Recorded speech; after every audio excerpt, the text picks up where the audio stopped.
Rachel Briggs is now Associate Fellow at Chatham House and an expert on hostage negotiations. Rachel, thank you for being here tonight.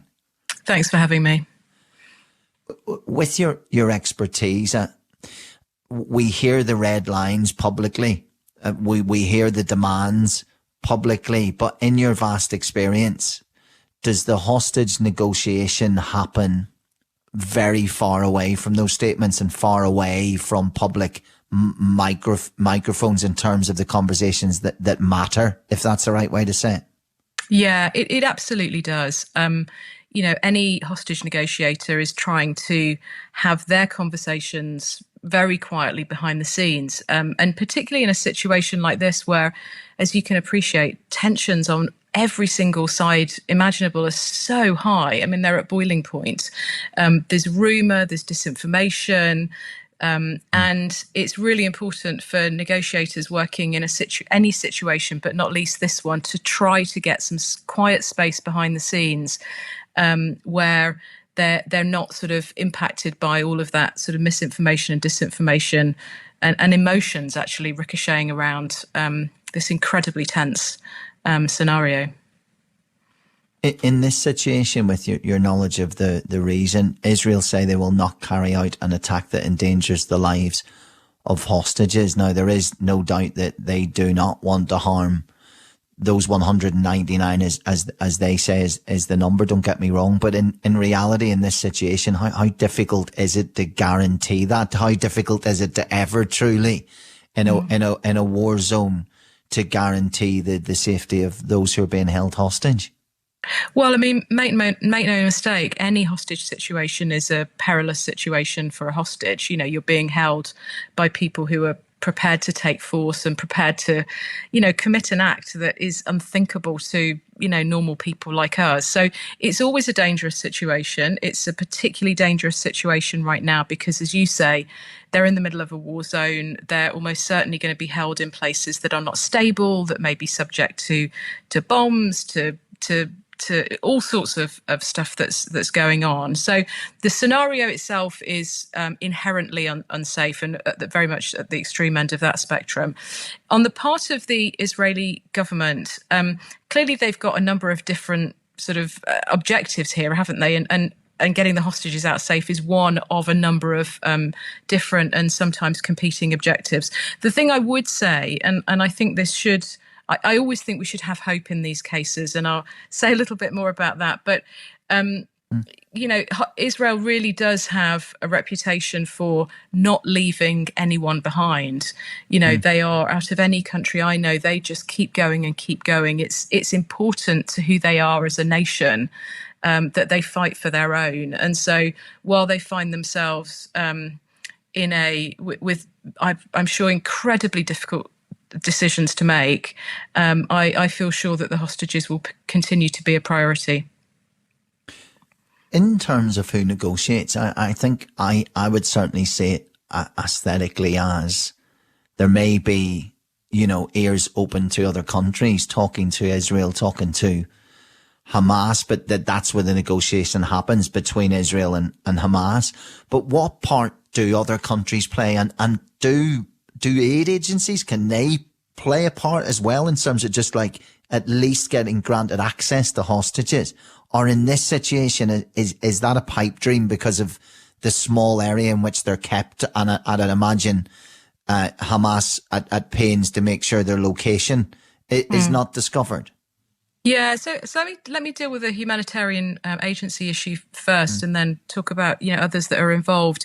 The International Committee of the Red Cross came out very quickly to say, we're here. Use us, please. Both use us as a neutral space to negotiate or at least start a conversation, but also please allow us to go in and deliver aid to the hostages. They have a long track record of doing that. A family member of mine was kidnapped many, many years ago, and I remember him coming out, and he'd gotten letters that we had written to him because the International Committee of the Red Cross managed to get them into him. Wow.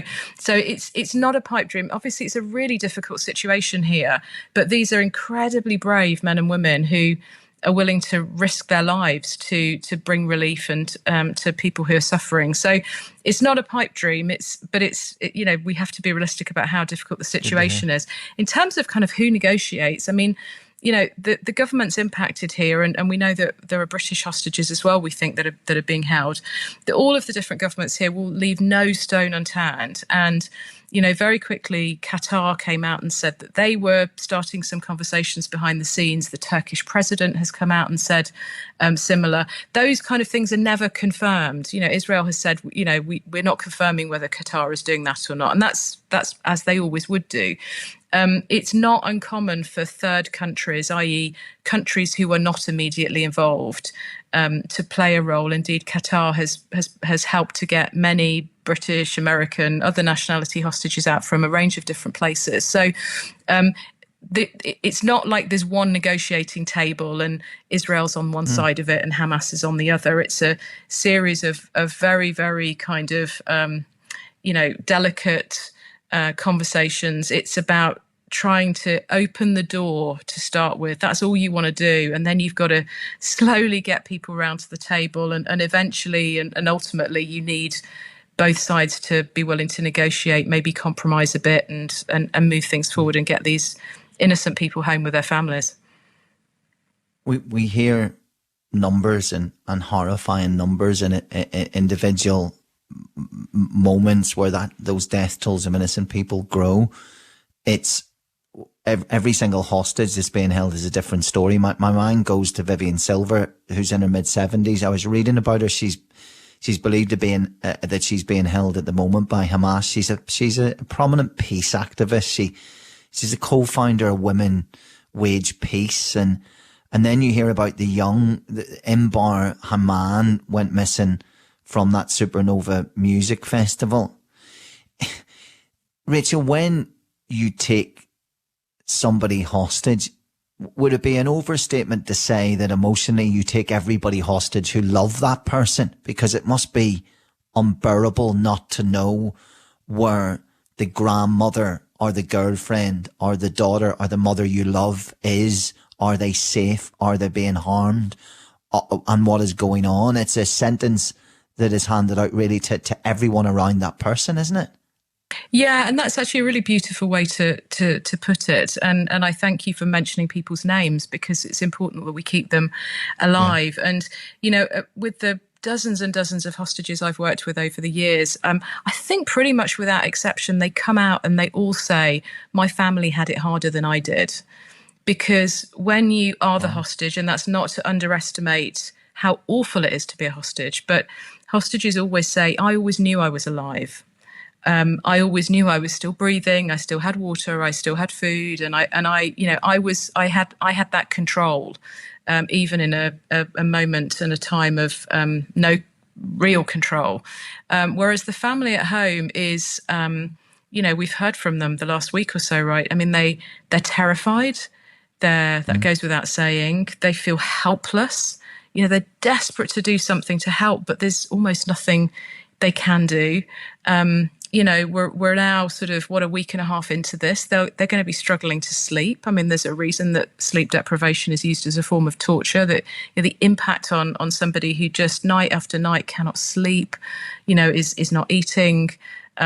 It's a terrible, and there will be guilt as well. Why wasn't I there instead of them? Why didn't I tell them not to go to that music festival? Or why didn't we move? And, there'll be all sorts of emotions going on, and they will be kind of torturing themselves.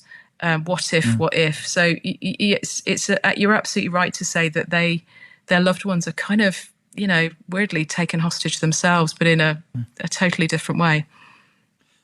And Rachel, just finally, I mean, I think of my younger days growing up, and that names like Brian Keenan, like Terry Waite, who of course was held hostage in Beirut in the 1980s.